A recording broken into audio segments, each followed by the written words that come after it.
King Intermediate, and you're watching Youth Capital Commentary.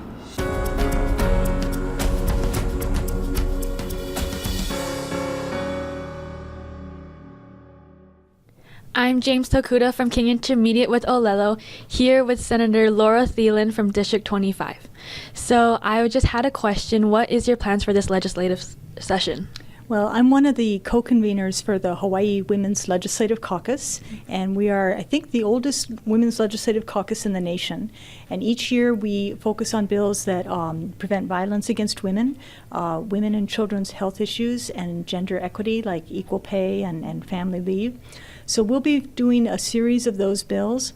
But I worked very hard during the interim with a number of people in the police departments, prosecutors, judiciary, the other women caucus members, and the public defenders on how to change our judicial system so that we can actually reduce violence in family households and domestic violence.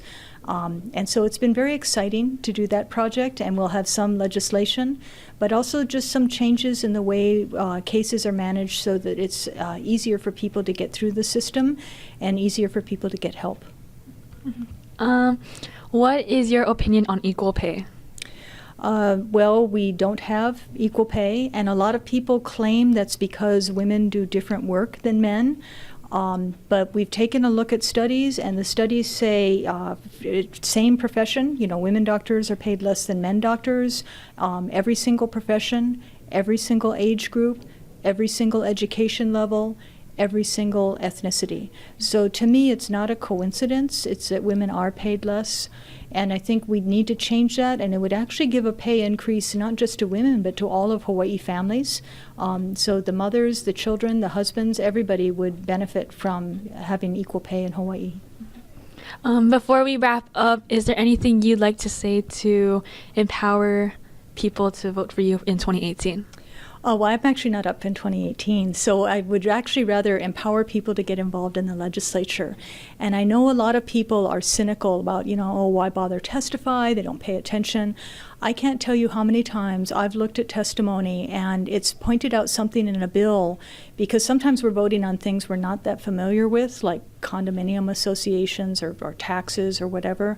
Or maybe it's a bill that I know, but it's affecting people on the neighbor island differently than Oahu. And when I read that testimony, I realize that, and it makes me change, how I look at the bill, and maybe we need to amend it or to hold back on it. And I know other legislators feel the same way. So it's important that people do testify and participate, because we'll make better laws, and we do read testimony, we do listen to people, even though sometimes people say we don't. It's very, very helpful. Thank you so much, Senator. Sure.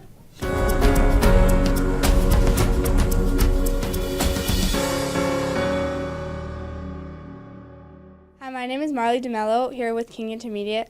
I'm with Senator Gil Revere from District 23, and so I was going to ask you about agriculture. So what are your plans for using the land for those purposes?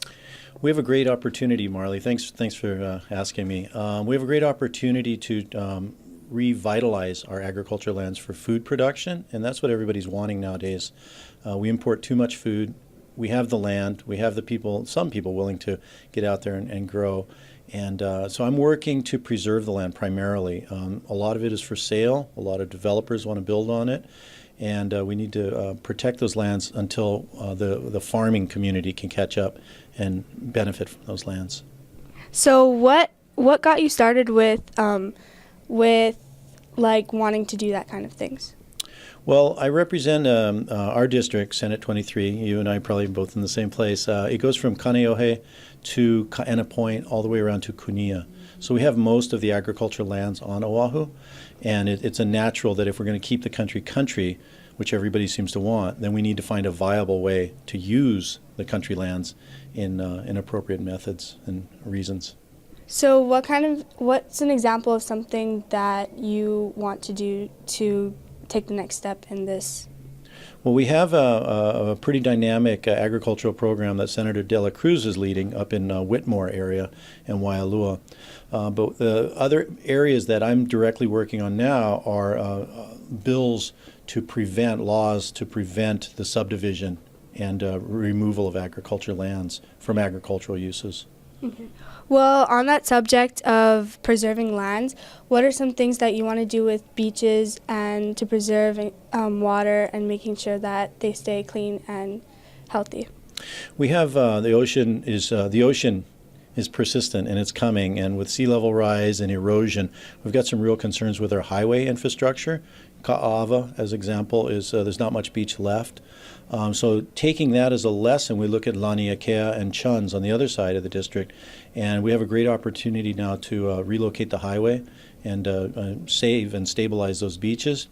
As far as the health of the beaches, I'm all in on protecting the watersheds, continuing to have proper stream flows.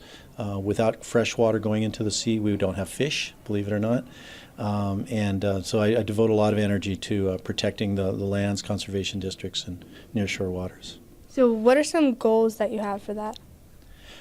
We have some measures to, for example, one of the bills that I'm introducing this year is to appropriate funds for the specific purpose of removing opala from the windward beaches. All the plastics and ropes and nets and cages and things that wash up on the shores, which become little particles of plastic sand, are devastating for our environment. So I'm putting through a bill to appropriate funds to take care of that in a systematic way. Okay.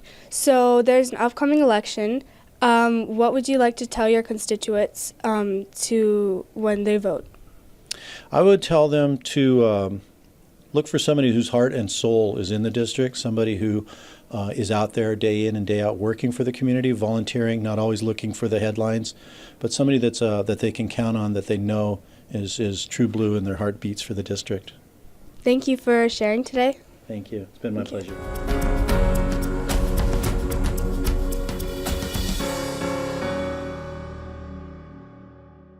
Hi, I'm Oscar Gisanto from King Intermediate, and standing next to me is Cynthia Thielen from District 50.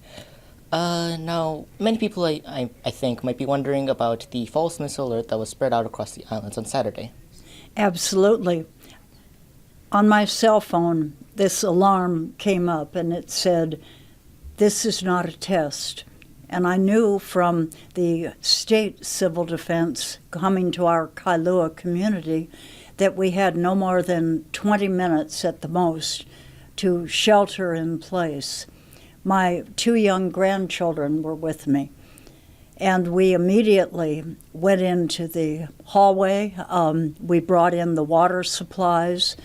One of the grandchildren got their dog's bed to pull into the hallway, and we brought the dog in, and the 3 of us were in there looking at what on earth was going on. This made no sense. I mean, it was frightening. I remained, we all remained calm. They're young kids, but they were very, very calm dealing with it.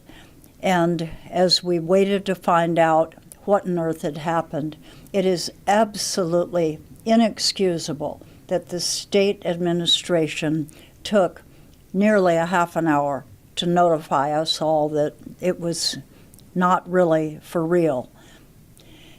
The cell phones didn't give us any more information, and we certainly couldn't get it on television or radio. So we at the state government, in the legislature, are going to take steps to make sure that something like this will never happen again. The public was very scared. The stories are still coming in about how people reacted and what they did. Fortunately, our local businesses were very good to the people out in the community that were caught out there and welcomed them in. Some national chains were not and shut their doors. And I think that this is disgraceful and should be outlawed, that we should be able to provide people shelter. We know that it's highly unlikely that something like this will happen to Hawaii, but what is actually likely to happen in the future, hurricane, we know that, and we've had that happen before, and tsunami. So it is important for people to be ready and to be prepared with their supplies of water, their supplies of food, where they go to gather, and what kind of shelter that they will find. It's something that all of us, not just on the windward side, but in the islands, need to do. And of course, as a community, we pull together and we help each other. So other things at the Capitol that we're looking at, in addition to making sure that we get the administration to put together a system that really tells people what is going on, tells it accurately, and follows up with news for them. We have a lot of other issues that we're dealing with. I particularly have dealt with renewable energy issues through the years. And for those people that aren't aware, right now, off of the Marine base in Kailua, Kaneohe Bay, the Marine base has what's called a WETS center. It's a wave energy test center, and it's set up to allow the wave energy converters to be placed into the water. They pull the energy from the movement, the surge of the ocean. It runs by cable up to shore, and it's converted into energy that actually goes right onto the grid now. So we have 3 wave energy center buoys at this point. We have one more that's going to go in the future. And you wonder, what good is this? Well, number one, renewable energy. Number two, doesn't use fossil fuel at all. So we have, in addition to capturing energy from the sun, we're capturing energy from the wind. We're now capturing energy from the ocean. Okay, so that's all very interesting. Lastly, I want to ask you how you look to empower your constituents to vote. Oh, I would think that constituents, as I see them in the windward side, in the Kailua and the Kaneohe Bay area, people are much more involved in speaking out and much more involved in government now. And the thing that's the most exciting is to see the young people becoming involved. That hasn't always been the case. There's been kind of, maybe the last 8 to 10 years or so, it's been relatively quiet. But the youth of today is really stepping up, and they're becoming very involved. They are learning about issues, and then they're making sure that their voices are heard. Once you do that, voting becomes a very natural part of that whole process. I wanted to point out one other thing that's exciting for the viewers, and that's that in the industrial hemp plant, which we've been working to bring back to Hawaii because it can provide food, it can provide building materials. It's if you burn it for the biomass, it provides renewable energy. It's an amazing crop. Right behind you, and if we could back up just about a foot or so, I hope this is going to work for you all, we have stalks of industrial hemp that are about 10 feet tall, would you say? About? Those stalks grew in the industrial hemp field, the research field, and they grew to that height within 12 weeks. Take a look at that.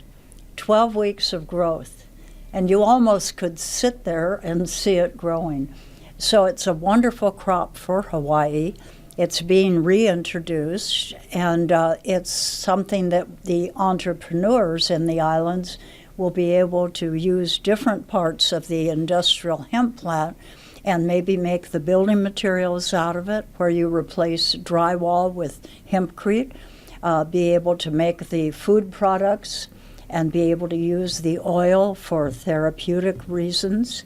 And it's something that's going to be wonderful, I think, for our agricultural land to keep ag in ag with the industrial hemp crop. So we had legislation last year that was successful, setting up the Hawaii Industrial Hemp Research Program, and seeds were just put into the ground again. Okay, thank you for your time. You're very welcome. I really enjoyed doing this, and thank you for being involved in the communication field. This is really great because you all that are doing this are going to be the leaders of tomorrow in this field, and this gives you the information and the experience. And thank you, audience, for being part of this. And together we can make Hawaii the renewable energy capital of the world. Aloha.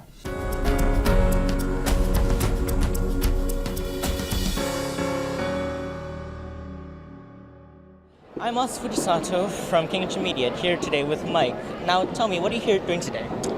Today we are here representing the construction industry per se. We believe in the importance of sustainability, obviously feeding the communities, and sustainability and construction and farming all kind of intertwine in the state of Hawaii. So, any specific types of farming or just? Yeah, for us particularly, we have an ulu farm in Waimanalo, and the importance of that is the ulu that we harvest is donated to nonprofits, many of those here today, to make pa'iai and feed the communities. That's a very noble goal. Absolutely. And how we coordinate construction with that is everything in this aspect is a sustainable practice. The construction industry typically has a pretty drastic effect on the environment, and Hawaii being a unique place and having multiple ecosystems, we believe that the important sustainability with each home, no matter how small or large the construction project is, taking that into consideration is something that needs to be done at a state level throughout the islands. And each builder, each contractor can take that on and do that themselves. And by doing in sort of that type of grassroots movement, we'll gain a better understanding of sustainability, the importance of energy efficiency, water preservation, and things like that. Okay. So any specific construction companies you're working for, or just? Yep, our company is Mokulua High Performance Builder. We believe we're the leading green builder in the state of Hawaii. We LEED certify and Energy Star certify all of our projects, and the reason that is our passion, again, is because we consider the construction industry and sustainability an important part of not just preserving the land, Malama Aina, but also the Hawaiian culture, because for the Hawaiian culture, the Aina is extremely important. It's a place for food, it's a place for family. They come from the roots. So with each home that we do, it's very important to ensure that our impact is limited.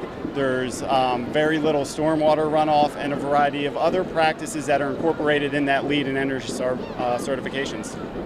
Oh, also, I'd like to throw in Mokulua HPB is a certified B Corporation, which is a for-benefit company putting social, environmental, employee, and client welfare ahead of profits. A B Corporation is kind of a movement in the United States that is trying to use business as a force for good. And so our good, in essence, is promoting the sustainability and preservation of the Aina. Okay. That is actually pretty large goal. It is. It is a big one. Keeps me busy, I'll tell you that much. Farming and construction,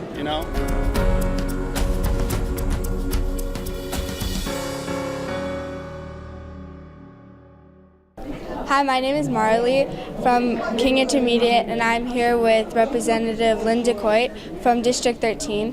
One thing I was going to ask you about was hurricane prep. So I saw that you did some things for various different hurricanes that happened. What are future plans that you would like to talk about for that? I think as in future plans, I would definitely like to actually go out into the community and, physically sit down with them and basically help make the kit. It's one thing to send out a flyer and information. It's another thing to physically go there, maybe get some partners to come in and help us support with purchasing some of these supplies so that people can already have it readily available. And that's some of the stuff that we want to look at going forward. More so during hurricane season, everybody always rushes last minute. We want them prepared early so we get the mass confusion and traffic, and that's kind of some of the stuff we want to look at going forward. What are some things that you've already done? Some of the stuff we've already been doing is, of course, Hawaiian Homes has always been at the top of my number one priority. And, it's one, how fitting of today, the celebration of Queen Liliuokalani and the overthrow of 125 years. I believe that part of us to help bring the people back is to make sure that they have homes, they're back on the land, they're being rehabilitated. So this is so chicken skin, as they would say, and to have our Native Hawaiians here acknowledging what's going on and making sure definitely that we as state political lawmakers are there to help our Native Hawaiians how we should be doing. So we continue to advocate for them, continue to provide funding, in this case, operations and administrations of monies to make sure that the Department of Hawaiian Homelands continue to operate. And we provide the services to all the people. And, that is one of my priorities. As well as, of course, making sure that East Maui and its water is also being restored, and that the people that are, of course, of Native Hawaiians have the opportunity to go back to the Aina and continue to farm their taro, and just be good stewards of the land. Thank you for that. What are some things that you would like to tell your constituents for voting? I definitely would like to tell my constituents, one person can do it all. They need help. So, of course, as it is today, get out and vote, register, be a part of making a change. And it starts with voting.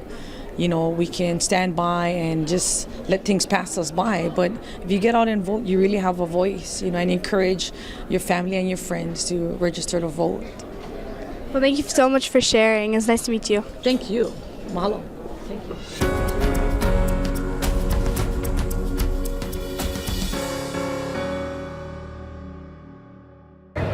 Hi, I'm Ryan, and I'm here with Joe Kent at the state capitol.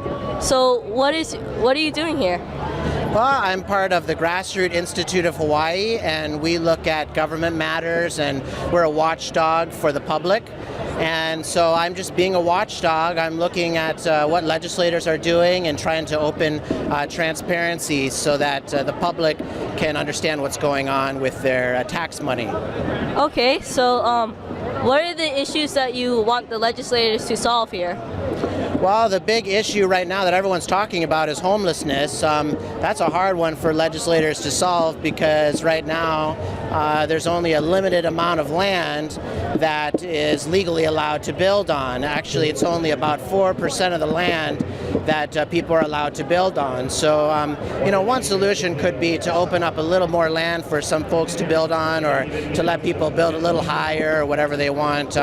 We think that when the government gets bigger, individuals get smaller, and when individuals get bigger, then that helps the economy and it helps our lives. So yeah, we want to help with affordable housing as well.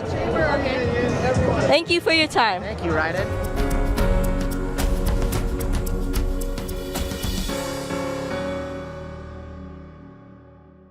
I'm at the Capitol here with Paul, and so Paul, what are you doing here today? Today we're bringing a cultural practice, bringing the papaku'iais, the board, and the pohakus, and pounding kalo, ku'i at the Capitol, opening day of legislation.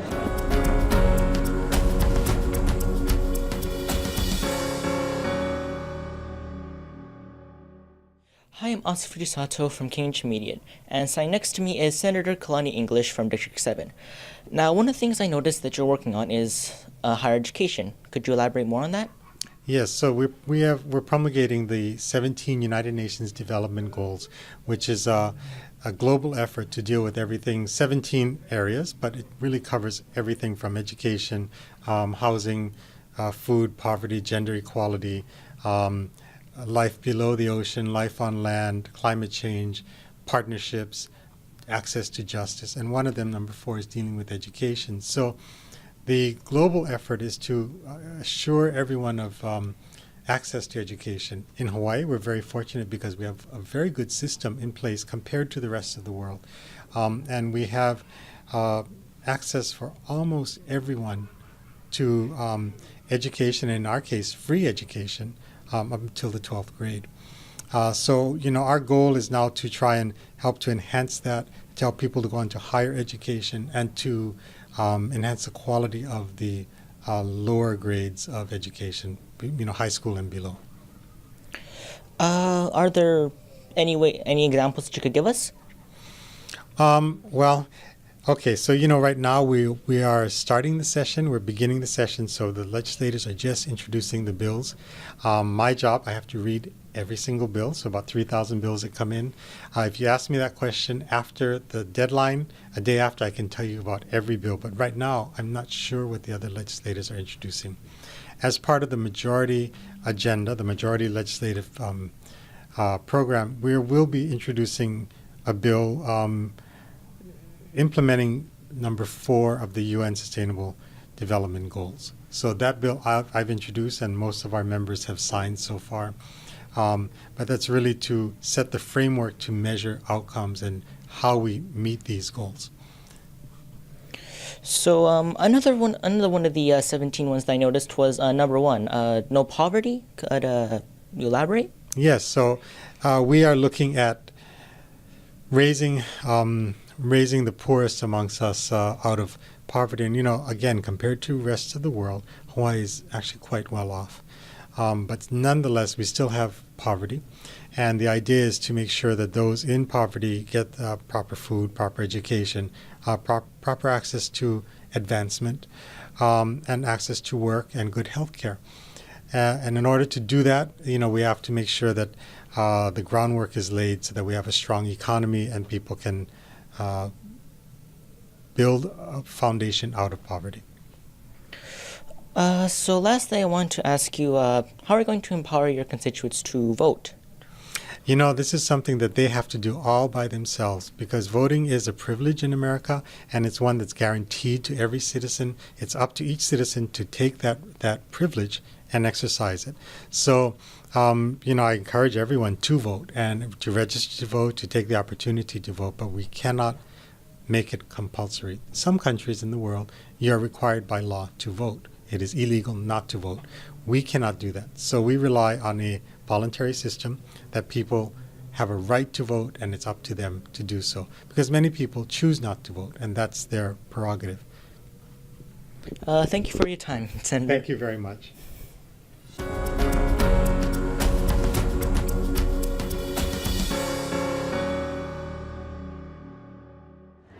Hi, I'm Marley DeMello here with King Intermediate. I'm here with Demont. So tell me, what are you guys doing here at the Capitol? Well, we're doing a Native Hawaiian drive for the vote, working with Rise to Vote and Council for Native Hawaiian Advancement, and as well as our own corporation called Ho'omanapono Political Action Committee. And what it is we were trying to register people to vote, but also to engage the Native Hawaiian community to come out and vote in 2018, register and vote. Okay. So what is your guys' what is your guys' goal? Our goal is to establish the Native Hawaiian vote as a powerful voting bloc in the state of Hawaii. And why do you think it's important for Hawaiians, for people of Hawaii to vote? Well, because Native Hawaiians are pretty much disenfranchised in our own country, and a lot of us feel disconnect between ourselves and the government. And of course, today marks the 125th anniversary of the overthrow of our kingdom, and that problem has never went away. And so we're looking to be able to regain our voice here in our own homeland. And what would you like to say to people listening why they should vote and what it does for us? Given that we're under this power structure right now, and there's no end in sight right now, we need our people to come out and vote and to have our own voice, to be able to have our say and have a seat at the table in our own country. Thank you very much for sharing. Aloha.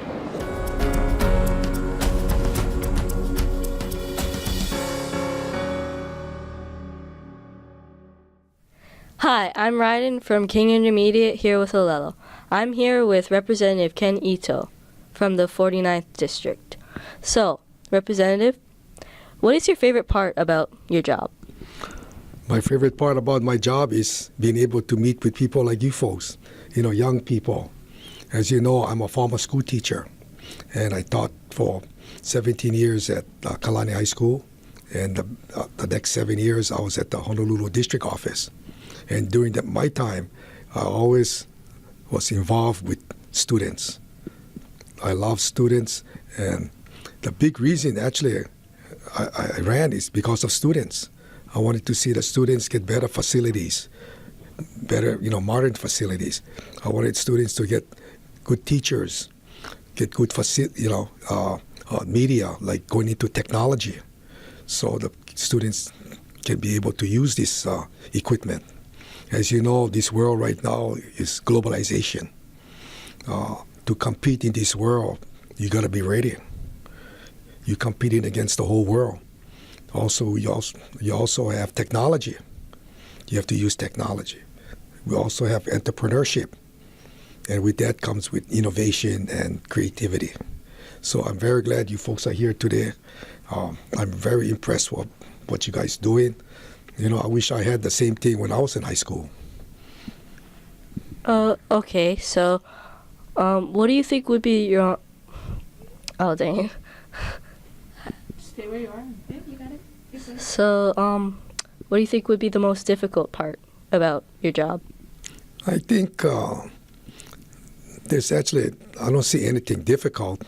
I think, to me, I think the difficult is fundraising. Tell you the truth, that is something that I don't really like. But other than fundraising, I enjoy my job here. I enjoy the people in Kaneohe. Like I said, my daughter went to King Intermediate School. She went to Castle. She went to public school. I'm a public school teacher. My wife is a public school teacher, and we send our children to public schools. And I support them 100%. And that's the part about my job I like, working with students, because you guys are my future. You folks one day going to lead. You're going to lead the state. One day you might be in this office. So, I want to make sure that you folks get the necessary academic baggage so you can compete. Okay, so one last question. What will you do to empower the public to vote in 2018? Well, it's one of the challenges that we have, because people somehow, I don't know what happened, maybe they don't believe, voting is important. They don't believe in voting makes a difference. They vote. Some people just don't care.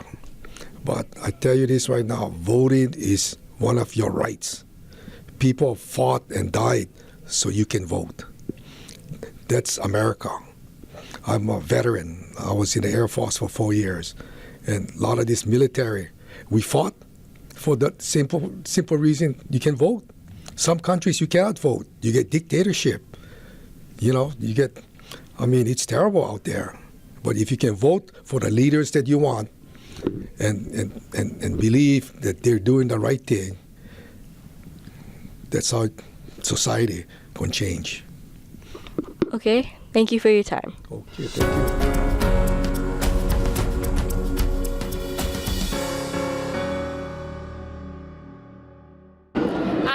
Here at the Capitol, here with peoples of the American Heritage Girls.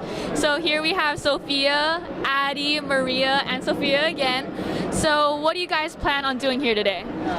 We came here to watch the session because as part of American Heritage Girls, we learn about our citizenship and being part of our government. As future leaders of the world, and here at the Capitol, are there any activities you guys are planning to do and stuff like that? I'm not sure. I think we're just here to walk around and watch the little thingy. So yeah. Since you guys are here, are there any people you're interested in meeting today? Legislators or senators? We're just interested in meeting everyone today. And what do you guys do in your organization? What do you guys stand for? Well, we're a Christ-centered organization, so that's our main goal, to develop our love in Christ and our faith in Christ. And then we work on a lot of outdoor adventures and stuff. Thank you.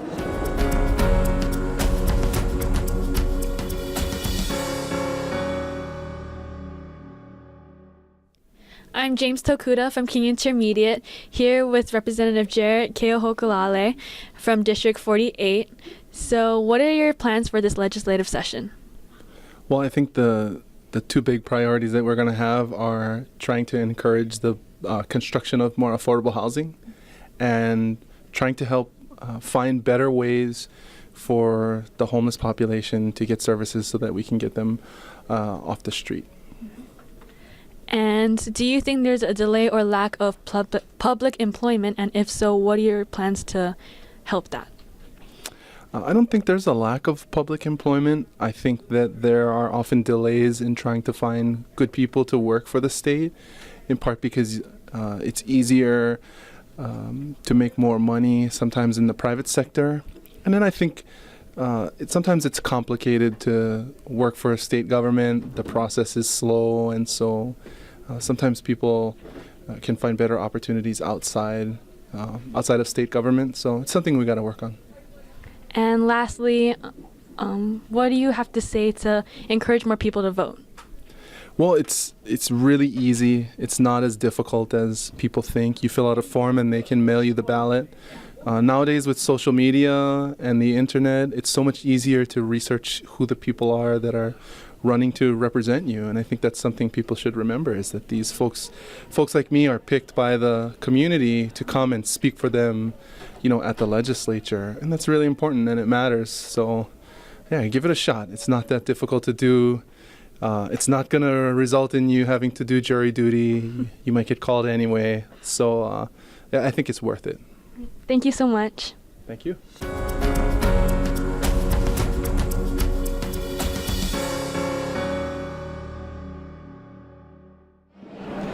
Hi, I'm Oscar DeSanto from King Intermediate, and sitting next to me is Dr. Diane Plomo from Olelo Trust. Now tell me, what are you here doing today? I'm here to celebrate the 125th anniversary of Liliuokalani's overthrow. I brought some of my staff with me so that we could recognize what our history is all about and come and celebrate how far Hawaiian people have come so far. So, how many of you have come today? So we have 5 of us from Lunalilo Home, a couple of managers and some of my staff. The rest of the staff is back at Lunalilo Home taking care of our kupuna, but I felt it was important for them to come, to see, to feel a part of this. I actually missed the 100th anniversary in 1993. I was actually away on the continent in school. I was in college. And so it was also very important for me to be here today to represent not just Lunalilo Home, but representing my culture, my aina, my school, and everybody else that has come before me. So, what exactly does your organization do, perhaps? So we are an adult residential care home. So as a nursing home, we take care of kupuna. We also have an adult daycare program, and we do meal deliveries to kupuna's homes. So in essence, we're taking care of the elder generation and taking care and respecting our kupuna in a very culturally responsible way. So how many do you serve, per se? So right now we have a 42-bed facility, and our adult daycare can have up to 25 adults. I am 6 months into the job here, and my goal as CEO is going to be to expand some of those services so that we can reach more and more kupuna throughout Hawaii. So not just in Hawaii Kai, not just on Oahu, but throughout the state. That's actually a pretty large goal, actually. Hoping I can come your way by King Intermediate on the windward side. That'd be good. Just to have someone, that someone's taking care of, like grandma or grandpa whenever you're at home. Yeah. As our population ages, we know that our kupuna are a really, really vulnerable population. They need a lot of kokua. We hope to be a thriving agency that helps to do that. Getting students such as yourself involved early on to take care of our kupuna is going to be very, very much a part of what we do into the future.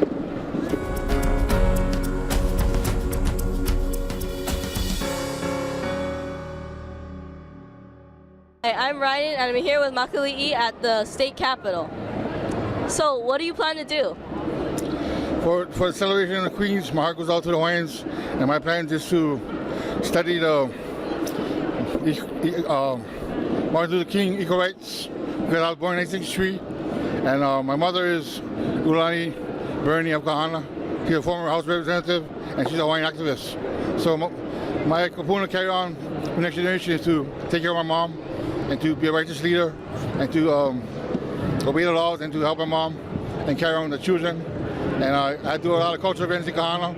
If you come down to the fish pond, I'm there with my niece Kayal Wallace, and Kaimi, and the rest of my cousins. Kahana is a beautiful place. Kahana is where the Queen Mother was born, and I'm proud of that. So we have a lot of 31 families in Kahana, and being here is a beautiful day to bless Hawaii nations for the overthrow. Okay, and how do you plan to do that? Because every day there's a plan to be Hawaiian, and being Hawaiian is sharing aloha, and being here is aloha, and perpetuate righteousness. And my mother is 78, so I consider myself King Omao, because if everybody's a king, we do God's will, we do righteous work of God. Hawaii becomes Hawaii once again, I believe. Okay, thank you for your time.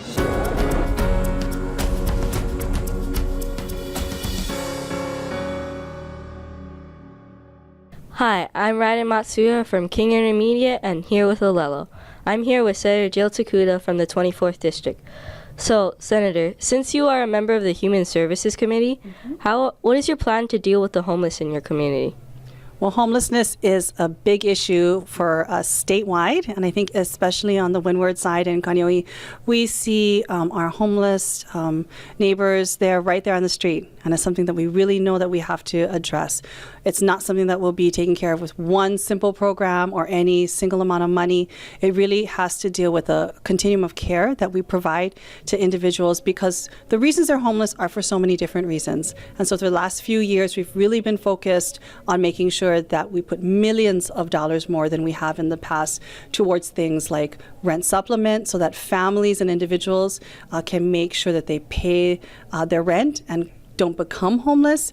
Also looking at mental health care, because we know for many mental health services, access to drug treatment programs is critical, not just to get them off the street and in a good place, but to stay off the streets as well, because we don't want them bouncing back as well. You know, making sure that at the end of the day, we have enough affordable rentals and homes. I want to make sure that when you graduate from college and you want to come home and live in Kaneohe, that you have a place that you can afford, whether it's in Kaneohe or anywhere else in the state. You know, for many people, making that rental payment, that mortgage payment, is too high. What's the alternative if they don't have a family to live with? It ends up being homelessness. So there's so many things that we have to address, from making sure that people can help get off the streets into shelters, get the mental health treatment and drug treatment that they need to stay off the streets, get into affordable rentals, or maybe even get help paying their rent so that they can actually, again, get to a better place, you know, save up and have a good quality of life for their families. All of these things are critical to make sure that we really address this whole continuum and provide a spectrum of care for our residents and really start to tackle aggressively this homeless situation. It's not acceptable that we have individuals or families, children out there unsheltered. And I think that has always been a number one priority for me and for many others, to make sure that the resources get to where they need to go to get people into homes and off the street. Okay, so how do you think youth like myself can help with your plan? You know, I think, first of all, we don't have all the answers in this building. I'd like to also think that youth like yourself that have a passion for issues, that have ideas, can really tell us some good strategies for how we can address even the toughest issues like homelessness. You know, give us good perspectives, maybe even from students that are suffering, sometimes in silence, from something like homelessness. You know, it's not something we often talk about. But for us, oftentimes, youth like yourself can start by sharing your stories, sharing your opinions of what would be most helpful. Don't be afraid to tackle the biggest issues. You don't have to just talk about schools. You don't have to just talk about things that you think we would like to hear from you about. What are you passionate about? So if you think there's a better way for us to address homelessness, how can we get people into homes? How can we get people the help that they need? Or even for some of your classmates who may know someone that's homeless or maybe dealing with themselves. what do they feel? What do they need? How can we help them? It always helps for us to hear and see the faces of the people that we serve. So remember, this is your home. This is your house. We want you to come here and share with us your perspectives, your opinions, so that we can make better laws and better decisions with your money.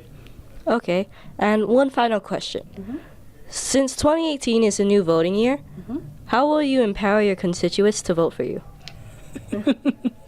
I think that's the big question for everyone in this building, right? But more importantly, what's exciting for me about 2018 is that people are interested in the election. We have got to increase our voter rates. So you cannot vote in this election, right? I'm thinking.